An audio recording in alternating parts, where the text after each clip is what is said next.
हाँ हाँ, मध्य प्रदेश के विंध्य के हम रीवा में मौजूद हैं। या रीवा की वह जगह है जहाँ अभी कुछ देर पहले स्वामी विवेकानंद पार्क में सवर्ण समाज के द्वारा जो है एकत्रीकरण कीनगा, धरना कीनगा और रीवा बंद के आह्वान कीनगा। या जगह पर जो है अभी लगभग हजारन के संख्या में तमाम समाज से जो है लोग जुड़े रहे। हमारे साथ कुछ प्रतिनिधि हैं उस समाजन के, तो उनसे सीधी बातचीत करी थे। तो विंध्य क्षेत्र के पहल बघेली न्यूज चैनल में हम कनिष्ठ तिवारी अपना पंचेर का सभी जन का प्रणाम करी थे और सीधी बातचीत करी। शुभ नाम? प्रभाकर नरसिंह राव पेशवे। हम बांदा करवी से आए हैं जी। ये जो कुछ घटनाक्रम हो रहा है तमाम, चाहे मध्य प्रदेश के यदि परिदृश्य से देखा जाए, विंध्य के परिदृश्य से देखा जाए और देश के परिदृश्य से देखा जाए, जैसा कि अपना वचन के अभी समाज से हम मंच से सुना रहे हैं कि अपना वचन कह रहे हैं कि ब्राह्मणन का टारगेट करके लगातार जो है हत्या हो रही है, इनकर अपमान हो रहा है। और सीधे तौर पर यदि बात की जाए तो सरकारन के दुई तरफा रवैया देखे को मिल रहा है। ये पर क्या कहा? सरकार मध्य प्रदेश की कमज़ोर है। हमारे उत्तर प्रदेश की सरकार को देखिए, अगर कोई कानूनी कार्रवाई करनी होती है तत्काल निर्णय होता है। मध्य प्रदेश की मोहन सरकार को हमारे उत्तर प्रदेश से सीखना चाहिए कि हमारे यहाँ अपराधी की जात नहीं देखी जाती। अपराधी के लिए एक ही नियम है और उसका नियम है बुलडोज़र और उसके बाद प्रशासनिक कार्रवाई। मोहन सरकार अपना वोट बैंक प्रॉफिट देख रही है, वो अपराधियों को उनकी जाति से देखने का प्रयास कर रही है। और इसीलिए हम कहते हैं कि मध्य प्रदेश की सरकार कमज़ोर है और मध्य प्रदेश के ब्राह्मणों को चाहिए कि अगर मोहन यादव ब्राह्मण आइडेंटिटी प्रोटेक्शन एक्ट लागू नहीं कर पा रहे हैं तो 2029 में जब नया इलेक्शन आए तो किसी ऐसे व्यक्ति को ढूंढ के उस गद्दी में बैठाएं जो ब्राह्मण आइडेंटिटी प्रोटेक्शन एक्ट को लागू कर सके और ब्राह्मणों की सुरक्षा की जिम्मेदारी ले सके। चलिए, आप लोगों ने मतलब यहाँ पे ज्ञापन भी सौंपा है, तमाम बिंदु के तहत ज्ञापन सौंपा है, 10 दिन का अल्टीमेटम दिया है। अगली क्या रणनीति होगी यदि ज्ञापन पर नजर इनायत सरकारें नहीं करती हैं तो? अगली रणनीति तो चक्का जाम की है और पेशवा परिवार के सदस्य होने के नाते मैं इस बात की गारंटी देता हूं, पूरा बांदा चित्रकूट उतर आएगा विंध्य में। आप लोग को जान के बड़ा अच्छा लगेगा कि विंध्य के इस आंदोलन का समर्थन पूरे बांदा में चल रहा है और बांदा के लोग इस बात से बड़े दुखी हैं कि विंध्य में इस तरह की सेलेक्टिव घटनाएं हो रही हैं जिसमें ब्राह्मणों को टारगेट किया जा रहा है। हमारी तो कहना है कि विंध्य के ब्राह्मण भी हम बांदा के लोगों की तरह सोना बेचना शुरू कर दें और हथियार खरीदने शुरू कर दें। अपनी सुरक्षा खुद करिए। ये जनेऊ केवल कान में टांगने के लिए नहीं है। जनेऊ में आप अपनी बंदूक भी फंसा सकते हैं, फंसाइए। हमारे चित्रकूट की तरह, हमारे बांदा की तरह अपनी लड़ाई खुद लड़ना अब हम लोगों को सीखना पड़ेगा। और जहाँ तक बात है अगली रणनीति की, तो अगली रणनीति समाज के वरिष्ठ लोगों ने चक्का जाम की कही है। पेशवा परिवार करवी मार्ग पे बैठ जाएगा और हम करवी का पूरा मार्ग रीवा का ब्लॉक करेंगे जब तक हमारी मांगे पूरी नहीं पूरी होती। निश्चित तौर पर अपना के द्वारा बड़ी बात कही गई और यह बात पर सीधी बातचीत करी थे अखंड ब्राह्मण सेवा समिति पंडित सुरेश द्विवेदी जी। का मांग ही अपना पचन के का अबे का मांग ही? मैं सुरेश द्विवेदी, अखंड ब्राह्मण सेवा समिति प्रदेश उपाध्यक्ष। जिस तरह से पूरे विंध्य क्षेत्र में ब्राह्मणों के प्रति जो नरसंहार किया जा रहा है उसमें पूरा ब्राह्मण समाज आक्रोशित है और अगर इसमें तत्कालीन निर्णय नहीं लिया जाएगा तो पूरे विंध्य क्षेत्र में नहीं, पूरे भारतवर्ष में, पूरे मध्य प्रदेश में हम लोग ज्ञापन करेंगे, आंदोलन करेंगे। जिस तरह से न्याय मिलेगा उस तरह से न्याय दिलाएंगे और अपनी ब्राह्मण की लज्जा बचाने के लिए हम लोग जी जान की आहुति लगाएंगे। उसमें कोई दो राय की बात नहीं है। अगर शासन, हमारी सरकार, हमारी शासन सत्ता हमारी बातों को पूरा नहीं करती है तो हम लोग उग्र रूप से आंदोलन करेंगे। पूरे भारतवर्ष में, पूरे मध्य प्रदेश में आंदोलन करेंगे और उसमें शासन की जिम्मेदारी होगी। कोई भी क्षति होती है, कोई भी होती है तो पहले से सब चीज़ दिया गया है। अगर इसमें कोई निर्णय नहीं लिया जाता है तो हमारा पूरा ब्राह्मण समाज, पूरा वैश्य समाज, पूरा ठाकुर समाज, सभी लोग इकट्ठा होकर के, सवर्ण समाज के लोग इकट्ठा होकर के, पूरे दल इकट्ठा होकर के और पूरे विंध्य क्षेत्र में, पूरे मध्य प्रदेश में आंदोलन करेंगे और व्यापी रूप से आंदोलन किया जाएगा जब तक इसका निर्णय नहीं होगा।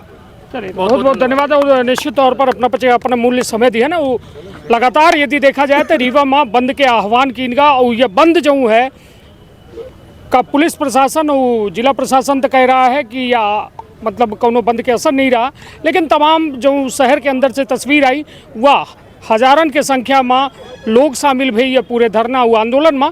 और एक तरीके से बंद के जो आह्वान रहा तो अपने मर्जी से जेका लाग की यह घटना एक नरसंहार रही, एक दुखद घटना रही, तो वो अपने मर्जी से लोगन के द्वारा अपन प्रतिष्ठानन का बंदो कीनगा।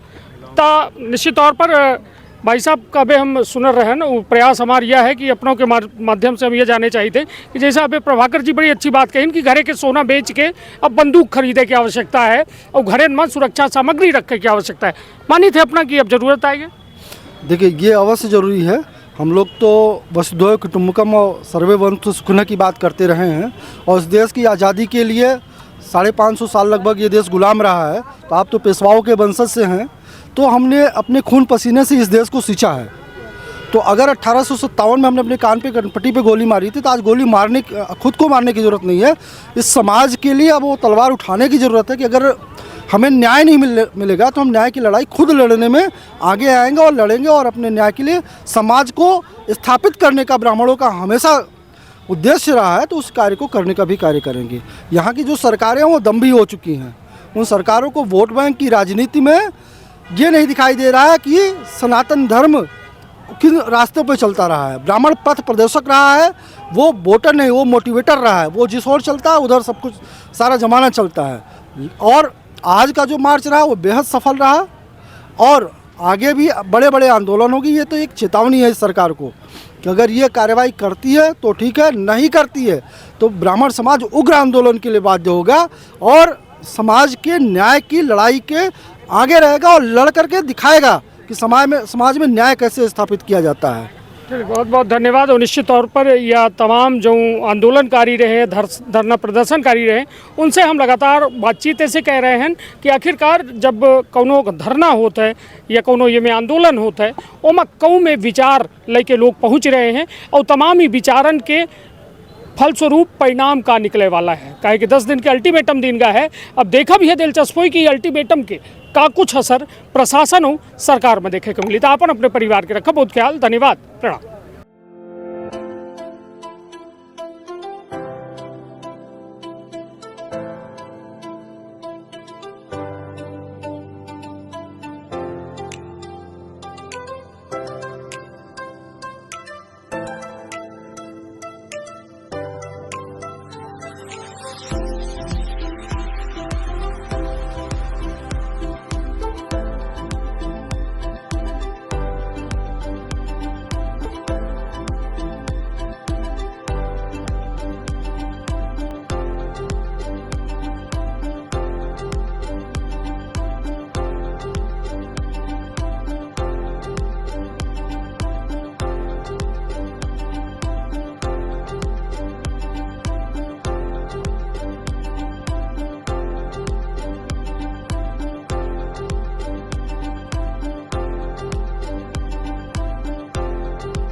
अपना संतान के सुख से वंचित है।